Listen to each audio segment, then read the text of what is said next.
बात छिंदवाड़ा की चली है तो जंगल जंगल बात चली है, पता चला है। और छिंदवाड़ा में कमल खिलेगा या दूसरा कमल मुस्कुराएगा, यानी कमलनाथ, ये 4 जून हमें बताएगा। लेकिन अभी साक्षी हमें छिंदवाड़ा के बारे में कुछ महत्वपूर्ण अपडेट्स देने जा रही हैं। ओवर टू यू साक्षी, आपका ड्रोन आने ही वाला होगा। जी बहुत शुक्रिया शरद जी। और 24 के अखाड़ा की हमने बात की है तो छिंदवाड़ा की बात ना हो ऐसा तो हो ही नहीं सकता है। और छिंदवाड़ा को लेकर अगर हम जानकारी लें तो सबसे पहले आपको वोटर्स की संख्या यहां पर बताते हैं कि आखिर कितने मतदाता हैं। तो देखिए, कुल वोटर की बात करें तो 16,28,000 यहां पर कुल वोटर हैं जो कि अपने प्रत्याशी को जीत दिलाएंगे, यानी कि विवेक बंटी साहू या फिर कमलनाथ के बेटे नकुल नाथ। और छिंदवाड़ा में पुरुष मतदान की अगर बात करें मतदाताओं की तो देखिए 8,22,000 पुरुष वोटर्स हैं। तो ये आंकड़े आप एक बार ध्यान से देखिए। पुरुषों की अगर संख्या की बात करते हैं तो वही महिला वोटर्स की बात करें तो 8,05,000 ये आंकड़ा है छिंदवाड़ा का। तो छिंदवाड़ा सीट जो कि सुर्खियों में बनी हुई है, हॉट सीट है। और फैक्ट फाइल क्या है ये भी आपको जानकारी देते हैं। तो छिंदवाड़ा का रण इस बार आसान नहीं है क्योंकि हर पार्टी की नजर बनी हुई है। और ये देखिए, चुनाव की सबसे हॉट सीट छिंदवाड़ा, आपको एक तरफ नजर आ रहे हैं विवेक बंटी साहू और दूसरी तरफ आप देख रहे हैं नकुल नाथ। एड़ी चोटी का जोर लगाया है, चाहे बीजेपी की बात कर ले या फिर कांग्रेस की बात कर ले। और सिर्फ यही सीट कांग्रेस के पास है, यानी कि एमपी में जो 29 लोकसभा सीटें हैं मात्र यही सीट है जो कांग्रेस के पास है। और इस बार बीजेपी ने हर वो प्रयास किए हैं, इतनी तैयारी कभी नहीं की जितनी इस बार की है। तो ये सबसे मजबूत गढ़ है और इसी पर सेंध लगाने की तैयारी बीजेपी ने की है। केंद्रीय गृह मंत्री अमित शाह का दौरा आप देख लीजिए, किस तरह से राजनीति बंसल न्यूज ने एक एक तस्वीरें आपको दिखाई। और चलिए शरद जी के पास लौटती हूँ। शरद जी, ये था छिंदवाड़ा फैक्ट फाइल। बिल्कुल आपने ठीक है। जल्दी से मैं ये भी बता देता हूँ कि पीछे जो हनुमान की साक्षी हम देख रहे थे, यहाँ एक एक्सीडेंट हुआ था करीब करीब 40 साल पहले कमलनाथ जी का। और उस एक्सीडेंट में वो बाल बाल बचे थे बड़े चमत्कारिक तौर पर। तभी उन्होंने ये संकल्प लिया था कि मैं यहाँ पर एक हनुमान जी की प्रतिमा की स्थापना करूँगा और कोशिश करूँगा कि एक धार्मिक पर्यटन स्थल के तौर पर ये विकसित हो। और वाकई वहाँ महाराष्ट्र से, मध्य प्रदेश से, आसपास के और क्षेत्रों से काफी बड़ी संख्या में लोग वहाँ आते हैं। जब कभी राम की बात भी होती रही तो राम के साथ हनुमान, मुझे लगता है पूरे देश भर में यदि कमलनाथ के साथ जो जुड़े कहीं और नजर नहीं आए। जी जी जी। और हनुमान के बड़े भगत माने जाते हैं कमलनाथ। सीधे चलेंगे छिंदवाड़ा, जहाँ हमारे साथी अमित द्विवेदी हमारे साथ जुड़े हैं। अमित, किस तरह का अपडेट आप देख रहे हैं, किस तरह की चीजें आप देख रहे हैं छिंदवाड़ा में? अब हम आ गए हैं बिल्कुल जिसको कहते हैं कि यही रात अंतिम, यही रात भारी।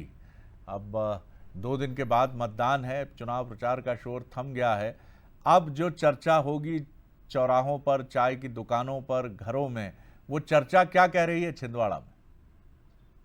शरद जी, मैं आपको बता दूं कि आज छिंदवाड़ा में चर्चाओं का बाजार ये कह लें कि पिछले 3 माह से थमा ही नहीं है। चर्चा चर्चा और चर्चा।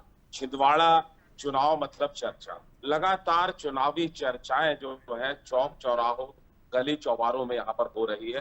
हर आदमी यहाँ पॉलिटिकल एक्सपर्ट हो गया है शरद। हर आदमी चुनावी विशेषज्ञ हो गया है। छिंदवाड़ा की बात अगर की जाए तो मध्य प्रदेश की हाई प्रोफाइल सीटों में छिंदवाड़ा शुमार है। अभी आप कह रहे थे कि देश की टॉप 10 सीटों में छिंदवाड़ा का नाम लिया जाए तो गलत नहीं होगा। छिंदवाड़ा जो है, अमित आप लगातार कवर कर रहे हैं, पहले से वहां देखते रहे हैं बंसल न्यूज को भी। 2019 की जब हम बात करते हैं, 19 और 23 में छिंदवाड़ा में नया क्या देख रहा है? क्या फर्क है प्रचार में? क्या कुछ नया दिखाई दिया? क्या भारतीय जनता पार्टी ने पहले से ज्यादा मेहनत की है? क्या नजर आता है? और कमलनाथ किस रूप में दिखाई दिए?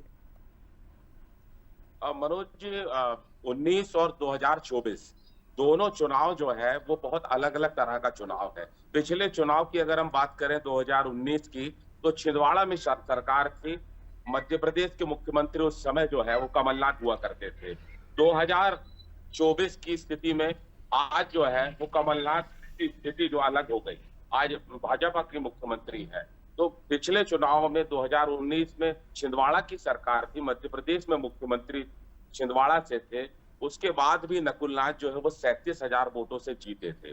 उसके बाद अब 2024 की अगर हम बात करें तो बिल्कुल परिदृश्य बदला हुआ है।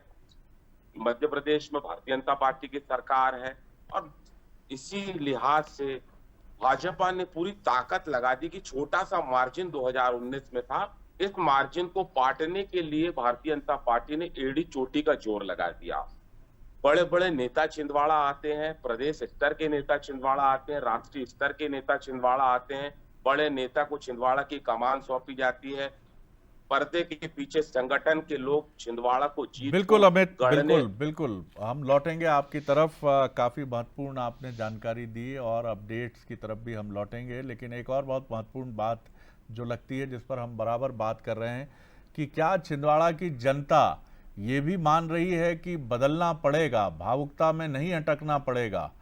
अब हमें ज़रूरत एक ऐसे भी इंजन की है जो हमें और तेज़ी से ले जाए, क्योंकि कमलनाथ जी की घेराबंदी जिस तरह बीजेपी ने की है, कई बार जब बहुत मुश्किल हो जाती है तो आप फैसला करते हैं कि भैया अब हमें भावुकता में इसलिए नहीं आना है कि ये हमारे भविष्य की बात है। ऐसा फैसला दीपक सक्सेना ने भी किया और भी कई लोगों ने किया, और ये भी एक कारण है कि एक ही चेहरा जो बेमिसाल चेहरा रहा छिंदवाड़ा के लिए, उस चेहरे को लेकर लोग शायद दुख से भी ये सोच रहे हैं कि हमें अब आपके अलावा भी दूसरे विकल्पों पर गौर करना चाहिए। क्या ऐसा सोच रहे हैं, ये तो हमें बताएगा 4 जून। लेकिन अगर उस नतीजे को लेकर आपको कुछ समझ में आता है कि वाकई कमलनाथ जी को वहाँ कामयाबी नहीं मिलती है, तो शायद ये थ्योरी जिसका जिक्र हम कर रहे हैं, इस थ्योरी की तरफ आपको जाना हो सकता है।